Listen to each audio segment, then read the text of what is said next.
বিশ্বনবী বলতেন জুমার দিন শ্রেষ্ঠ দিন, এই দিন আমার উপরে বেশি বেশি দুরূদ পড়ো। ফাইন্না সালাতাকুম মা'রুদাতুন আলাইয়া, কেননা তোমরা যে আমার উপরে দুরূদ পড়ো, আমি মরে যাওয়ার পরে এই দুরূদগুলো কে পাঠিয়েছে তার নাম, তার বাবার নাম সহ ফেরেশতারা আমার কবরে দিয়ে আসে।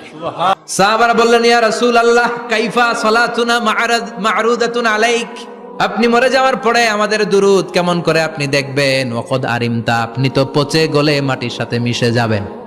বিশ্বনবী বলেন, ইন্নাল্লাহা হাররামা আলাল আরদি আন তাকুলা আজসাদাল আম্বিয়া, নবীদের লাশকে খেয়ে ফেলা, নবীদের লাশকে পচিয়ে ফেলা জমিনের সব মাটির জন্য আল্লাহ হারাম করে দিয়েছে।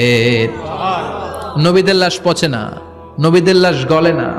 যারাই বিশ্বনবীর উপর দুরূদ পড়বেন, আপনার নাম সহ, আপনার বাবার নাম সহ, মালাইকাতু সাইয়াহিন, একদল ফেরেশতা আছে শুধু রাউন্ড দেয় গোটা ওয়ার্ল্ডে। কারা বিশ্বনবীর উপর দুরূদ পড়েছে, এই দুরূদ নিয়ে, এই নাম নিয়ে বিশ্বনবীর কবরে তারা পৌঁছে দেয়। চিল্লায় পড়েন আল্লাহু আকবার।